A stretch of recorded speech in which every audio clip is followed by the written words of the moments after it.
Good evening, good evening, good evening, good evening. Welcome to Forex Talk for Beer. This is a new episode.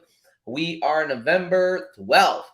Yes, this is 4 days before my birthday. So we're going to celebrate that tonight.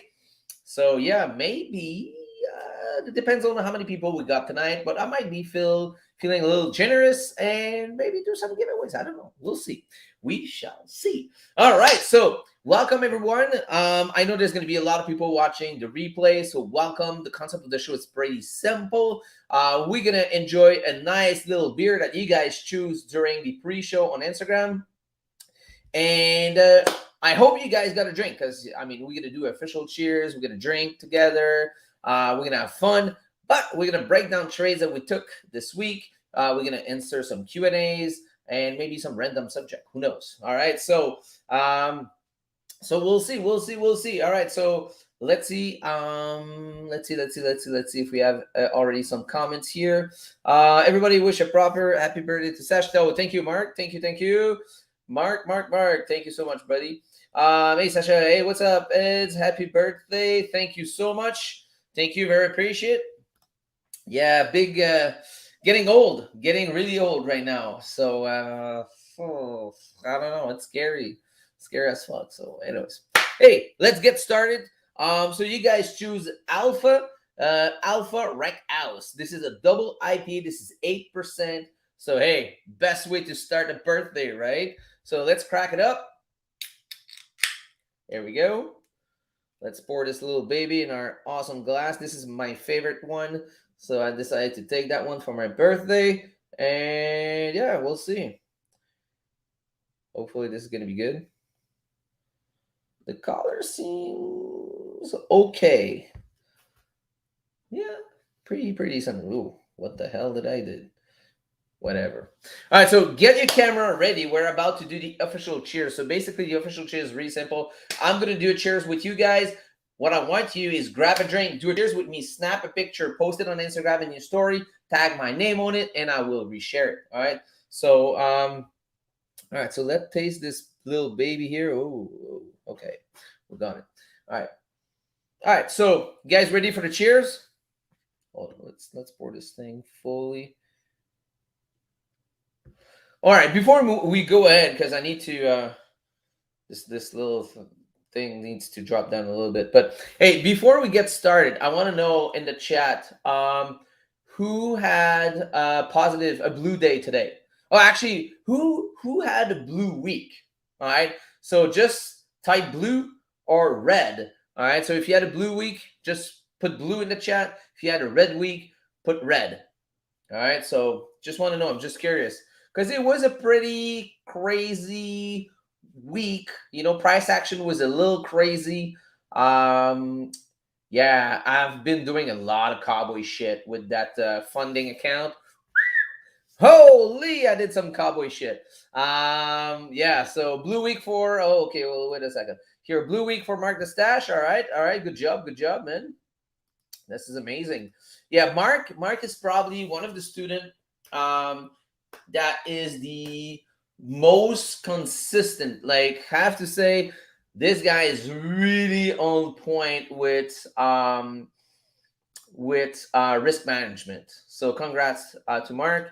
Frank, bonne fête, Sacha. Hey, merci beaucoup, Frank. Vraiment apprécié. So Ed's had a red week. Okay.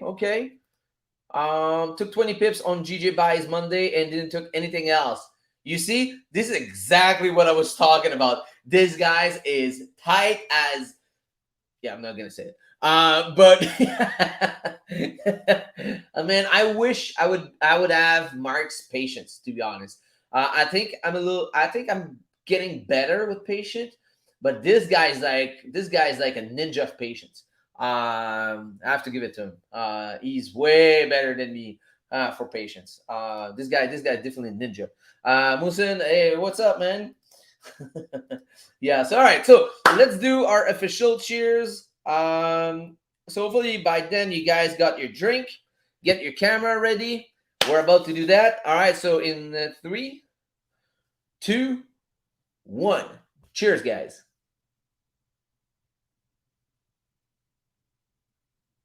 All right.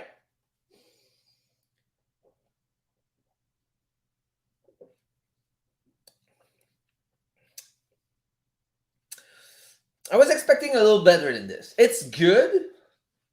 It's good, but nothing crazy.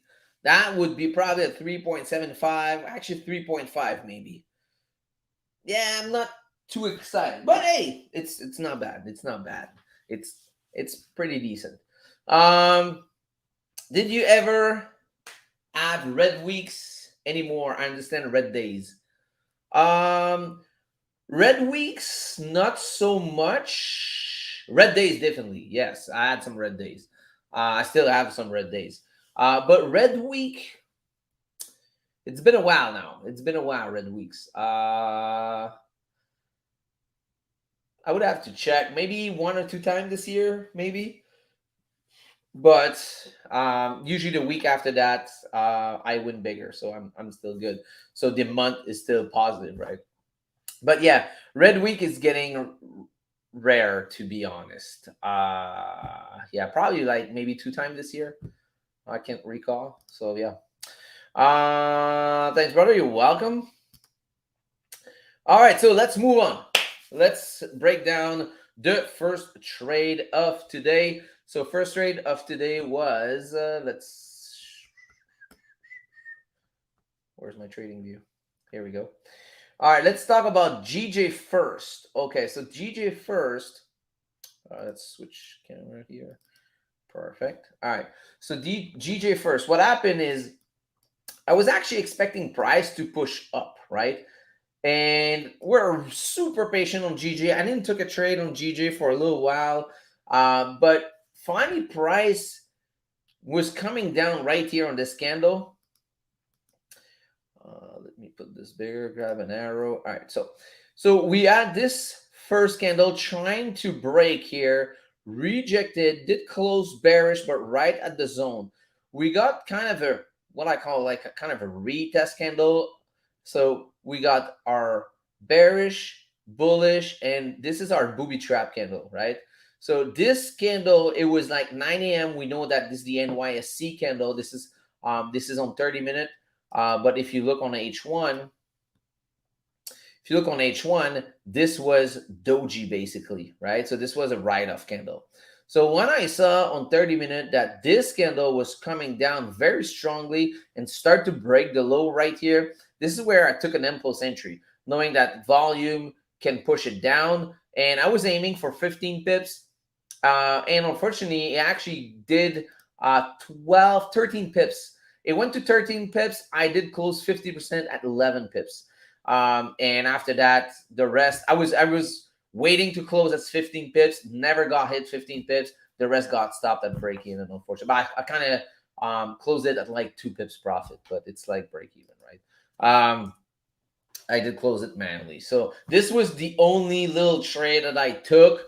I went against my bias. And the reason why was with momentum. I was like, all right, this is based on the experience also. When timing is everything, timing is everything on trading, especially if you trade the style that I trade, which is mostly with momentum. You got to know, right? So, I mean, this was making sense, and this is why I was aiming for 15 pips and get out, no runner. I was actually looking to get out fully at 15 because my main bias was bullish, right? So I wasn't expecting price to continue a little. I didn't expect price to go uh, lower than that, basically. So it would be probably stop around this area, not lower than this for sure. So I was aiming 15 pips, and you know what? It went to 12 ish, almost 13, and I did close at 11, 50%, and that's it. That's all. Let's see if we have any question about that one. It was pretty simple. Um, let's see. Wow, only one or two instantly consistent. Yes, but a lot of break even though. I have to say, many break even week. Um, but yeah, I've had like 40 red weeks. Oh, let me tell you, I had more than 40 red weeks like at the beginning. Holy, I think every week's was was red. So I mean, that just come with time, right? So I mean, I know it's not something you want to hear, but that's the only thing, man. Time will do the trick. I'm telling you, time will do the trick. Um, don't you think this week was the craziest week, at least for me? Took a beating on the FOMC, but gained back what I lost on CPI. Thank God. Well, it was not the craziest week for sure. Let me tell you, when you trade with Brexit news and COVID news, those shit are crazy. Uh, this is not crazy. This is just boring. It was just rangy, crazy. But something that you mentioned, you took a beating on FOMC and CPI, you gained back. That's great. But me, I don't trade news. The reason why is I did trade news before and I managed to lose way more than what I was winning. So I decided not to trade the news. I wait for the storm to pass, and after that, I jump in the market for the correction most of the time. Right? So that's it. So let the storm pass. I mean, if a storm is announced, all right. So let's say you're sailing, okay? Let's say they announce a huge tsunami.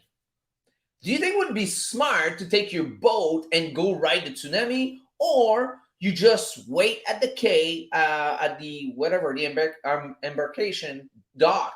You wait for the storm to pass, and once the storm is passed, you jump in your boat and you sail. Do you think it's safer after the storm or before the storm? Well, I'm just curious. Answer that for me,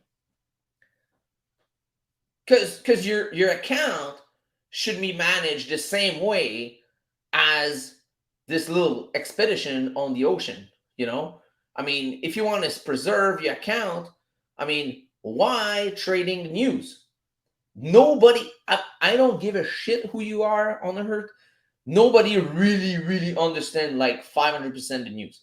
It all depends on how the news going to be digested by the people, on how they're going to react on it, and that nobody can tell. I mean, you can try to predict and tell us that you got the crystal ball and you can know exactly what it is. Fuck you. Just like, you don't know, man. You just don't know. Yes, you can understand the news and say, hey, if that news comes in like that, it might do this. Fair enough, right? Fair enough. But is that exactly what's going to happen? Maybe not, right? So, I mean, there's nothing certain for sure. So, I mean, the news, I don't know. I try not to predict the market. I try to react to the market. And anyone trying to predict the market, I don't know what you guys doing. I just like, what the fuck, you know? What are you trying to playing? Like, I don't know, man. Whatever. Hey, cheers. All right. Do you think sub forex backtesting is necessary? It's so confusing. I just look back at long candles on TradingView and then look at 1 minute for how it moves. I think sub forex is the best way to backtest. I don't think it's necessary. I do believe it's the best way to backtest. The reason why is because you can actually see price moving exactly at the same time. You can place trades. You can flip from time frame to time frame. The problem with TradingView, if you do the replay and you switch from a higher time frame, you're gonna see the future. You know, so let's say you're looking at a 30-minute time frame and you switch to 4 hours, you're gonna see the future. So it's, I don't know, just like, yes, you can back this with TradingView, that's not a problem. But I personally think the best tool to be backtesting it is probably soft forex. I know, but the temptation, greed is always there. Yeah, this is your worst enemy. Like, definitely, greed gotta be removed from your head, because until you're gonna get greed, you're not gonna succeed in training. Let me tell you. So there's two evils, right? Greed is the number one, and patience is number two, So greed, I removed that from myself. Patient, I'm much better. Like I said before, but nothing close to Mark. Mark is the best for patience. Let's see. Wow, man, I love it. We got tons of questions. Let's see. Hey, don't forget to smash the like button, guys. If you're new, also don't forget to subscribe and activate notifications so you'll know next time I go live. We're about to break down the gold trade that I took this morning. But just before, let's see more questions. I know. Okay, we answered that. All right. Thought on Black Bull market from NZ, by the way. Oh, welcome, welcome. Thought on Black Bull market. I personally think it's one of the very, very, very good options for brokers. This is the best customer service I ever had, I have to say. So yeah, definitely, definitely all the way. All the way, yes, all the way. And if you want to try it, I got a link in my description. You're gonna be moved on to the how they call it, Prime account. So you're gonna be moved to the Prime account without the minimal found requirement, right? So you only need a minimum deposit of $200, and you're gonna be moved to Prime account. Prime account is the account with the lowest spread. So you definitely want to use the link below if you want to give it a try. So yeah, it's pretty cool. Fast customer service, spread are really good. Yeah, best experience so far with a broker. And I tested probably like 8 different brokers so far.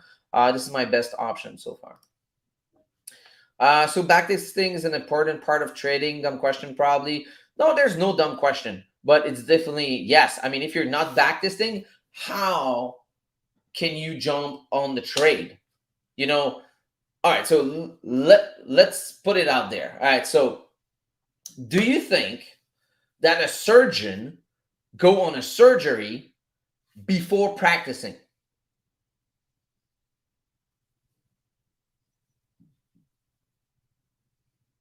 Do you think that the best hockey player, the best soccer player in the world went on the field and scored many, many, many goals without practicing? So do you really think you can make a shitload of money without practicing trading? The answer is no. So yes, backtesting is definitely key. I mean, if you're not backtesting it, I mean, how do you know that this setup works? I mean, just it's impossible. It's impossible. So you need to make sure you backtest for sure. News is unpredictable as the market itself. Correct, 100%, Mark. Let's see. How long have you been trading? How long did it take you to get profitable? Those questions you can definitely take a look at. If you go right here on YouTube, you go on trading nut.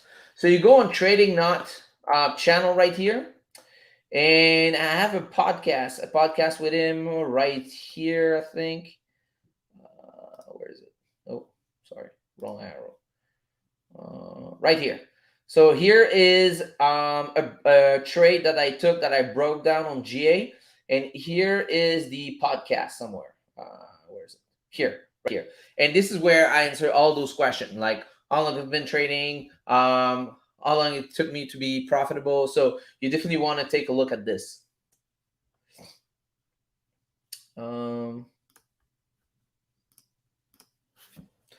How can we use what you know to get profitable faster, not rush, but avoid some of the same growing pains? You can tune in on every Forex Talk over beer. If you look on my channel, I got many episodes there. I got many episodes of live trading. But the best way to avoid anything stupid is get a coach, get a mentor, get someone to help you. There's no one who went out there and win a gold medal without a coach. You need a coach. Like a surgeon, I'm going to give the same example. Did a surgeon add a coach? Yes. He had teachers showing him how to do it. He didn't show up on a surgery table and say, hey, all right, let's me do it. I watched a couple of YouTube video. I can do that surgery hands down. Let's do it, right? Do you think that hockey player, soccer player, went out there and scored goals like suddenly like this. No, they had coaches showing the way, so same thing. Same thing, man. Just find someone that you like the vibe and you like the style of trading, and just hook with him. So nice to see lots of interaction questions. Yeah, correct, man. Very nice question. Definitely, man. Wiley, Coyote, very good questions. Bonjour, Sacha. What's going on, bro? Hope all's been well. Hey, man, very good. Thank you so much, Kessim. It's birthday day, so, it's actually Tuesday. Oh, this is going to be for the live session Tuesday. Ooh, I think we're going to do something big. I think we're going to, first, we're going to win big, but I think I'm going to do some giveaway Tuesday. I just realized it was Tuesday. Hey, cheers to that. But yeah, talk on courses. Do you have any recommendation? Yeah, there's some good one out there. I personally like Q. I like Anthony's World, but he doesn't do course. He only did one. But yeah, there's many out there. There's Raja. There's many out there. Personally, what I did is I took everything that I learned and put it into one course. Right? So I put everything in there. So you can see everything there on the link is in below if you want to take a look at it. It's called FX Dogs Academy. So you can definitely look at it. Actually, I got something here. Here. Boom. Here we go. So basically what we do with this, I got a full course recorded, plus you got access to Discord, and I do trade with my students every day with them.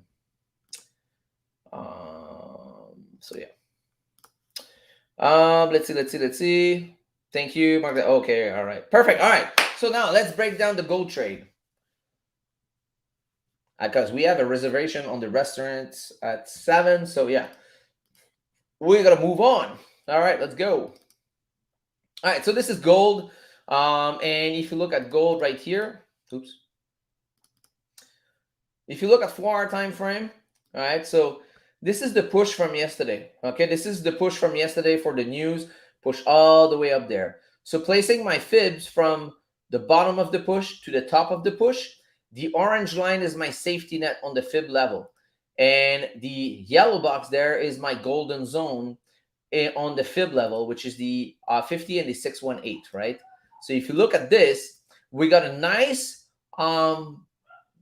doji bullish candle with a big ass rejection to the downside. So this should gives a lot of fuel for the next candle to push up, right? So looking at 4 hours, this is what I saw. So now if you drop down to the lower time frame, just wait for a nice bullish confirmation, right? So basically when I saw this bearish candle closing right here at the previous support, and don't forget, last time that we hit that level, last time the price rejected that level, what happened after? Boom, we pushed up. So I looked left and I was expecting price to do the exact same thing. So basically, price came down here. We did close bullish, but a smaller body candle than this one. So I needed an extra confirmation. So I waited to break the high of here to take the trade. But I have to be super honest, I didn't took that trade.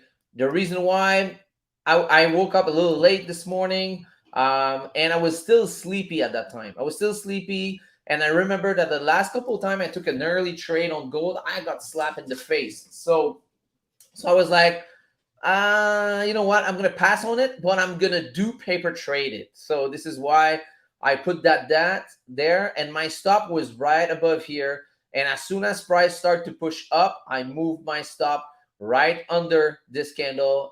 And when it was at 1-to-1, I actually placed my stop at break even. When I do a paper trade, I actually manage it like if I was real live trading it. It really sucks because it actually hit full TP. My full TP was this zone on the 30-minute right here. So this zone on the 30-minute was my full TP. It was 80 pips, 80 pips win. And I was about to go very heavy on that trade. Yeah, so anyways, so I missed it. So what happened after that?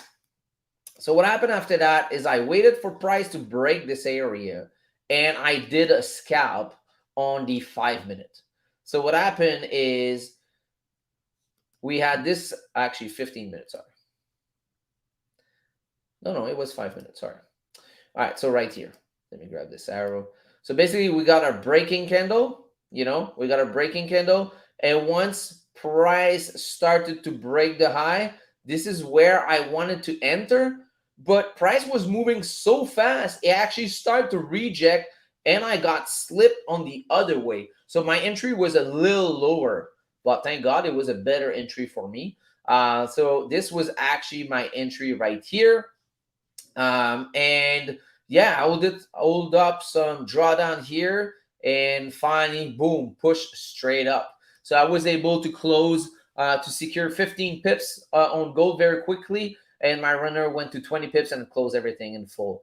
Yeah, it would have been bigger, but hey, I was really happy with the profits, and that's it, right? So my target was 32 pips, but when I saw the numbers, because I went a little heavy on the lot size, I was like, I'm happy with that money. We're Friday, birthday celebration. Fuck it. Let me close it, right? So, especially with gold, I learned the hard way. When you see nice profit, just secure the shit out of it, right? So, because I mean, this shit can, yeah, it can continue to push, or it can reverse straight in your face. So, you got to be very careful. Hey, cheers, guys.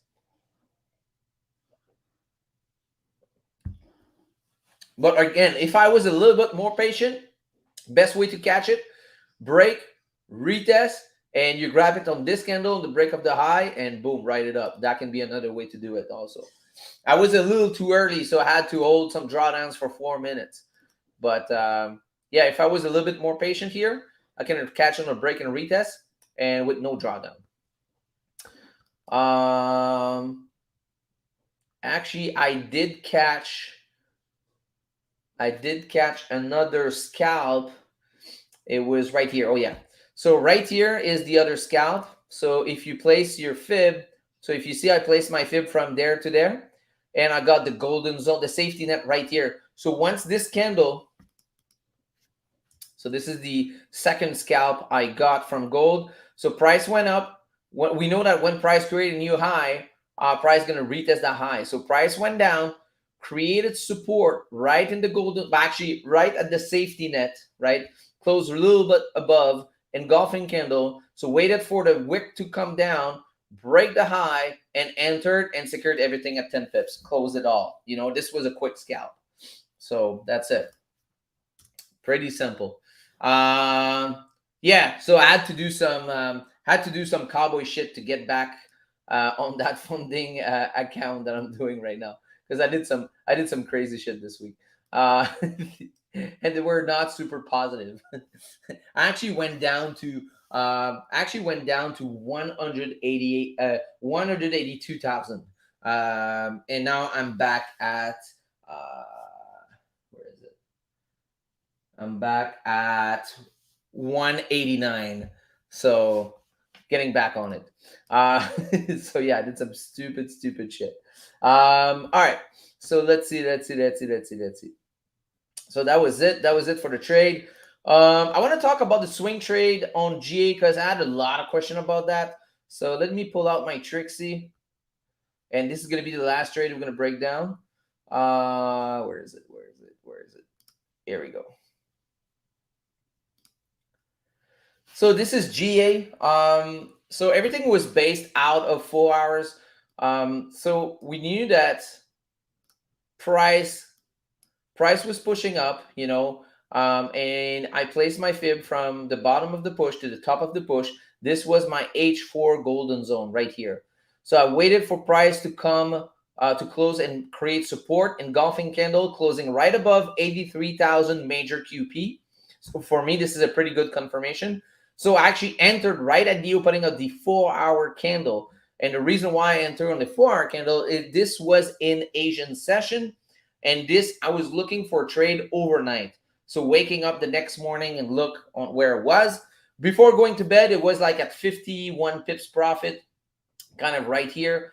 And when I woke up, if you switch to the 1-hour time frame, when I woke up the next morning, it was like, what was it? 6. So price was exactly at the same place. It was like at 48, 40, 47, 51 pips profits. I was like, oh, fuck. And this was bank holiday. So I knew that at this stage, the volume would die. So I decided to secure like a big portion of my trade at 51 pips. After that, I let it go a little bit. It went back and forth, back and forth, back and forth, and decided to close everything. The rest, it was at 48 pips. So, and this was for a 28 pips stop loss.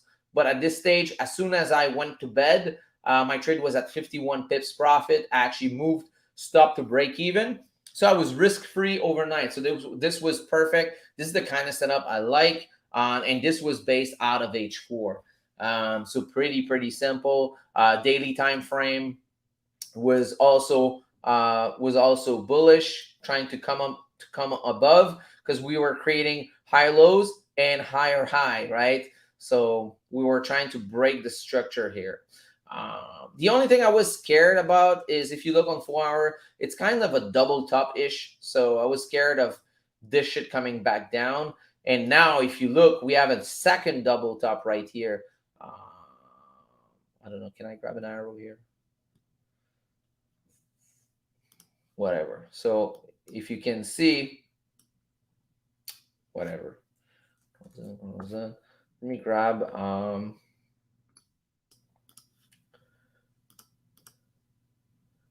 arrow. There we go. What the fuck? Let's there we go. Perfect. So if you look here, we got another double top right here, and price looking to break the neckline right here.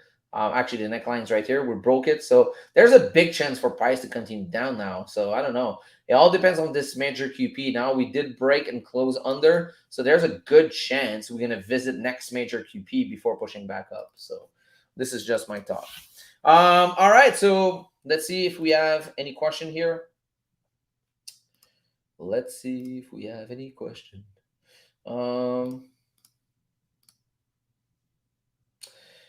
I sometimes see you take losses on YouTube and then on IG you win later on the day after NYC. Do you think at that point you are over trading? Thanks for answering. This is a really good question. Most of the time I'm going to take between 1 and 3 trades per session. Lately I take a lot of scalps, so I don't really count those. But it would be over trading. How can I explain that? It is over trading if I'm going over 3 trades. If I took a loss and get a win after that, this is not over trading. This is what I call giving your trade a second chance. And that you're going to see that often. I will often give my trade a second chance based on the same bias, but I'm going to wait for stronger confirmations. And that is key. So guys, if you don't give your trade a second chance, I think you're missing out. You definitely need to give your trade a second chance if you take a loss on a trade, because you might not be wrong. You might be just too early in that trade. So you just need a stronger confirmation. Of course, if I'm taking like 6-7 trades during the day, I'm definitely over trading, right? So, but if I take a second trade and giving a second chance to my trade, no, this is not over trading. This is just giving your trade a second chance. In fact, I think this is key. How often do you backtest? In my first 3 years, I was backtesting pretty much every day. Yeah. How do you determine your levels? Are they always on the H4 time frame, then scale into the lower time frame? Yes. I start to put my levels on 4 hours. I mostly leave them there, or I will adjust it a little bit on H1. Yep. All right, guys. So let's see. Do we have any last questions before I go? Because we got a restaurant reservation. And let's see. Do we have any? It was a great episode, man. Don't forget to smash the like button as you come in. And we're gonna move on to the last question. No, we answered that already. All right, so no last questions. All right, guys, thank you very much for being here tonight. Very appreciate tune in Tuesday. All right, Tuesday morning we're gonna do a live session. It's gonna be my birthday officially because it's on the November 16th, and we're gonna do some giveaway. So make sure you jump on Tuesday live stream. We're gonna do some giveaways. It's gonna be fun. And yeah, it's every time my birthday I do win. So yeah, we're gonna win. So thank you so much for tuning in, guys, and I'll see you Tuesday morning. Have a great weekend. Enjoy. Take care, guys.